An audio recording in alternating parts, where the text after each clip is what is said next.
ಉಡುಪಿಯಲ್ಲಿ ಕೆಂಡ ಹಾಯುವಾಗ ಕೆಂಡಕ್ಕೆ ಬಿದ್ದ ವೃದ್ಧಾಧಾರಿ. ದಕ್ಷಿಣ ಕನ್ನಡದಲ್ಲಿ ಮಹಿಳೆ ಮೇಲೆ ಪ್ರೇತ ಬರ್ತಿದೆ ಅಂತ ಗೃಹ ಬಂಧನ. ಹಾಸನ ಬಳಿಕ ಚಿಕ್ಕಮಗಳೂರು, ಚಿತ್ರದುರ್ಗದಲ್ಲೂ ಮರಗಳವು. ಎಲ್ಲ ಸುದ್ದಿ ನೋಡೋಣ ಕರ್ನಾಟಕ ಟಾಪ್ 20ಯಲ್ಲಿ. ಕರಾವಳಿ ಉಡುಪಿ ಜಿಲ್ಲೆಯಲ್ಲಿ ಮಲ್ಪೆ ಅಯ್ಯಪ್ಪ ಮಂದಿರದ ವಾರ್ಷಿಕೋತ್ಸವದ ವೇಳೆ ಅವಘಡ ಸಂಭವಿಸಿದೆ. ಕೆಂಡ ಸೇವೆ ವೇಳೆ ಅಯ್ಯಪ್ಪ ವ್ರತಧಾರಿ ಕೆಂಡದಲ್ಲಿ ಬಿದ್ದಿದ್ದಾರೆ. ಉಡುಪಿ ತಾಲೂಕಿನ ಮಲ್ಪೆಯಲ್ಲಿ ಘಟನೆ ನಡೆದಿದೆ. ಸಾಂಪ್ರದಾಯಿಕವಾಗಿ ಕೆಂಡ ಸೇವೆ ನಡೆಸಲಾಗುತ್ತೆ. ಕೆಂಡ ಹಾಯುವ ಅಯ್ಯಪ್ಪ ವ್ರತಧಾರಿ ಆಯಾ ತಪ್ಪಿ ಬೆಂಕಿಗೆ ಬಿದ್ದಿದ್ದಾರೆ. ಅಯ್ಯಪ್ಪ ಮಾಲಾಧಾರಿ ಬೀಳ್ತಾ ಇದ್ದ ಹಾಗೆ ಸ್ಥಳೀಯರು ರಕ್ಷಿಸಿದ್ದಾರೆ. ಮಾಲಾಧಾರಿಯ ಮುಖಕ್ಕೆ ಗಂಭೀರ ಗಾಯಗಳಾಗಿದ್ದು ಆಸ್ಪತ್ರೆಗೆ ದಾಖಲಿಸಲಾಗಿದೆ. ಕೆಂಡಕ್ಕೆ ವ್ರತಧಾರಿ ಬೀಳುವ ದೃಶ್ಯ ಸ್ಥಳೀಯರೊಬ್ಬರ ಮೊಬೈಲ್ನಲ್ಲಿ ದೃಶ್ಯ ಸೆರೆಯಾಗಿದೆ. ದಕ್ಷಿಣ ಕನ್ನಡದಲ್ಲಿ ಅಮಾನವೀಯ ಘಟನೆ ಬೆಳಕಿಗೆ ಬಂದಿದೆ. ಮಹಿಳೆ ಮೇಲೆ ಪ್ರೇತದ ಆವಾಹನೆ ಆಗ್ತಾ ಇದೆ ಅಂತ ಆರೋಪಿಸಿ ಕೊಠಡಿಯೊಂದರಲ್ಲಿ ದಿಗ್ಬಂಧನದಲ್ಲಿ ಇಡಲಾಗಿತ್ತು. ಪುತ್ತೂರು ಹೊರವಲಯದ ಕೆಮ್ಮಿಂಚಿ ಗ್ರಾಮದ ಇಡಬಿಟ್ಟು ಎಂಬಲ್ಲಿ ಘಟನೆ ನಡೆದಿದೆ. ಸ್ಥಳೀಯರ ದೂರಿನ ಮೇರೆಗೆ ಸ್ಥಳಕ್ಕೆ ಆಗಮಿಸಿದ ಮಹಿಳಾ ಮತ್ತು ಮಕ್ಕಳ ಕಲ್ಯಾಣ ಇಲಾಖೆ ಅಧಿಕಾರಿಗಳು ದಿಗ್ಬಂಧನದಿಂದ ಮಹಿಳೆಯನ್ನ ಬಿಡುಗಡೆಗೊಳಿಸಿ ಆಸ್ಪತ್ರೆಗೆ ದಾಖಲಿಸಿದರು. ಕಳೆದ 3 ತಿಂಗಳಿಂದ ಮಹಿಳೆಯನ್ನ ಕೊಠಡಿಯಲ್ಲಿ ದಿಗ್ಬಂಧನದಲ್ಲಿ ಇಡಲಾಗಿತ್ತು. ಅಡುಗೆ ಕೆಲಸ ಮಾಡ್ತಾ ಇದ್ದ ಶ್ರೀಪತಿ ಹೆಬ್ಬಾರ್ ಎಂಬಾತನ ಪತ್ನಿ ಆಶಲತಾ ಎಂಬಾಕೆಯನ್ನ ದಿಗ್ಬಂಧನದಲ್ಲಿ ಇಡಲಾಗಿತ್ತು. ಶ್ರೀಪತಿ ಹೆಬ್ಬಾರ್ ಮತ್ತು ಆಶಲತಾ ಅಂತರ್ಜಾತಿ ವಿವಾಹ ಆಗಿದ್ರು. ಆಕೆ ಮೇಲೆ ಪ್ರೇತ ಆವಾಹನೆ ಆಗ್ತಾ ಇದೆ ಅಂತ ಆರೋಪಿಸಿ ಮನೆ ಪಕ್ಕದ ಕೊಠಡಿಯಲ್ಲಿ ಕೂಡಿ ಹಾಕಲಾಗಿತ್ತು. ಕೇವಲ 1 ಹೊತ್ತು ಚಹಾ ಮತ್ತು ಬಿಸ್ಕೆಟ್ ತಿನ್ನೋಕೆ ನೀಡಲಾಗಿತ್ತು. ಸ್ಥಳೀಯರ ನೆರವಿನಿಂದ ಮಹಿಳೆಗೆ ಸಂಕಷ್ಟದಿಂದ ಮುಕ್ತಿ ಸಿಕ್ಕಿದೆ. ಹಾಸನದಲ್ಲಿ ಮರಗಳವು ಪ್ರಕರಣದ ಬಳಿಕ ಚಿಕ್ಕಮಗಳೂರಿನಲ್ಲೂ ಮರಗಳವು ಸದ್ದು ಮಾಡ್ತಾ ಇದೆ. ಚಿಕ್ಕಮಗಳೂರು ಜಿಲ್ಲೆ ತರೀಕೆರೆ ತಾಲೂಕಿನ ತಣಿಗೆ ಬೈಲುವಿನಲ್ಲಿರುವ ಭದ್ರಾ ಹುಲಿ ಸಂರಕ್ಷಿತ ಪ್ರದೇಶದಲ್ಲಿ 100 ಮರಗಳ ಮಾರಣ ಹೋಮ ಮಾಡಲಾಗಿದೆ. 50 ವರ್ಷ ಹಳೆಯ ಬೆಲೆ ಬಾಳುವ 100 ಸಾಗುವಾನಿ ಬೀಟೆ ಮರಗಳನ್ನ ಕಡಿಯಲಾಗಿದೆ. 100 ಮರಗಳನ್ನ ಕಡಿದರೂ ಅರಣ್ಯ ಇಲಾಖೆ ಕ್ರಮ ಕೈಗೊಂಡಿಲ್ಲ. ತಣಿಗೆ ಬೈಲು ಭದ್ರಾ ಹುಲಿ ಸಂರಕ್ಷಿತ ಅರಣ್ಯದ ಅಯ್ಯನಕೆರೆ ಗುರುಪುರ ಪ್ರದೇಶದಲ್ಲಿ ಮರಗಳನ್ನ ಕಡಿಯಲಾಗಿದೆ. ಮರ ಕಡಿದು ಸಾಗಿಸಲು ಯತ್ನಿಸುತ್ತಿರುವುದನ್ನು ಗಮನಿಸಿದ ಸ್ಥಳೀಯರು ಅರಣ್ಯ ಇಲಾಖೆ ಸಿಬ್ಬಂದಿಗೆ ಮರ ಕಡಿಸಿ ಮಾರಾಟ ಮಾಡಲು ಸಿದ್ಧತೆ ನಡೆಸಿದ್ದಾರೆ ಅಂತ ಆರೋಪಿಸಿ ಡಿಎಫ್ಒಗೆ ದೂರು ನೀಡಿದ್ದಾರೆ. ಕಳ್ಳಬೇಟೆ ನಿಗ್ರಹ ಶಿಬಿರದ ಸಮೀಪದಲ್ಲೇ ಅಕ್ರಮವಾಗಿ ಮರಗಳಿಗೆ ಕೊಡಲಿ ಏಟು ಹಾಕಲಾಗ್ತಾ ಇದ್ದು ವನ್ಯಜೀವಿ ಡಿಎಫ್ಒ ನೇತೃತ್ವದಲ್ಲಿ ತನಿಖೆ ಕೈಗೊಳ್ಳಲಾಗಿದೆ.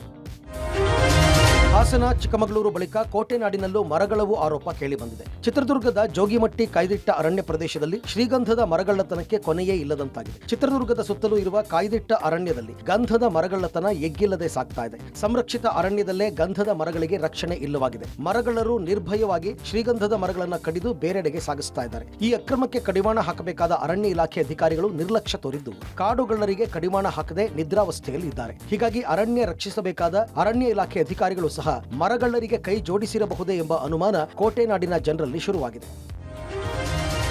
ನಾಳೆ ನಂಜನಗೂಡು ಬಂದ್ ನಡೆಯುತ್ತಾ ಬಂಡೀಪುರಕ್ಕೆ ಹರಿದು ಬರ್ತಾ ಇದೆ ಕೋಟಿ ಆದಾಯ.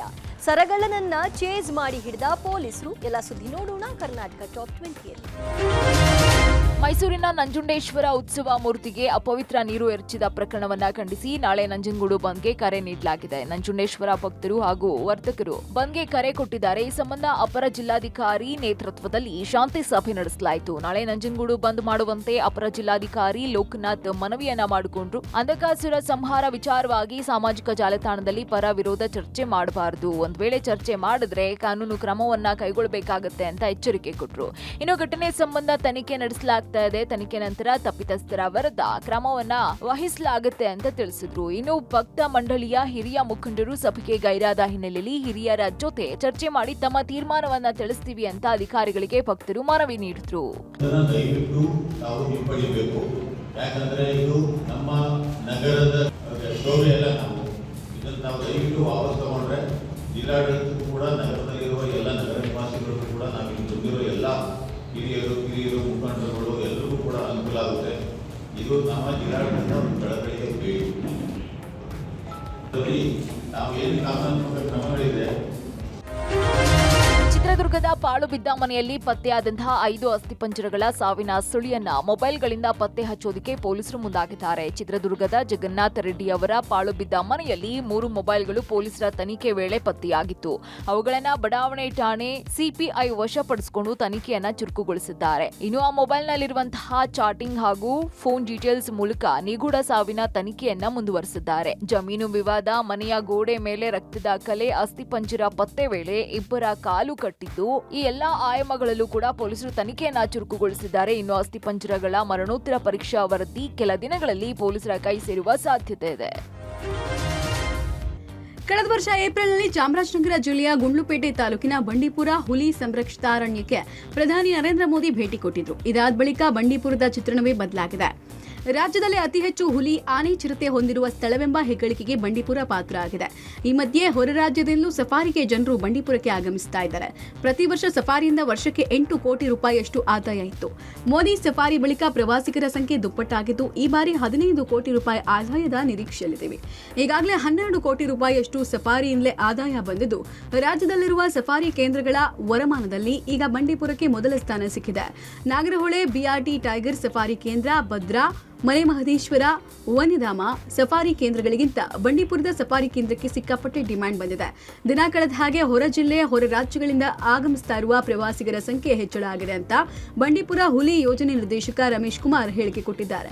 20-23 ಡಿಸೆಂಬರಲ್ಲಿ ನಮಗೆ 25ನೇ ತಾರೀಕಿಂದ ಕ್ರಿಸ್ಮಸ್ಸಿಂದ 31ನೇ ತಾರೀಕುವರೆಗೆ ಬರೀ ಹಬ್ಬ ದಿವಸಗಳು ಇರುವುದರಿಂದ ಹೆಚ್ಚುವರಿ ನಮಗೆ ಪ್ರವಾಸಿಗರು ಬರ್ತಾ ಇದ್ದಾರೆ. ಪ್ರತಿ ದಿವಸ ನಮಗೆ ಒಂದು 6ರಿಂದ 8.5 ಕೋಟಿ 8.5 ಲಕ್ಷವರೆಗೆ ಪ್ರತಿ ದಿವಸ ನಮಗೆ ಆದಾಯ ಬರ್ತಾ ಇದೆ.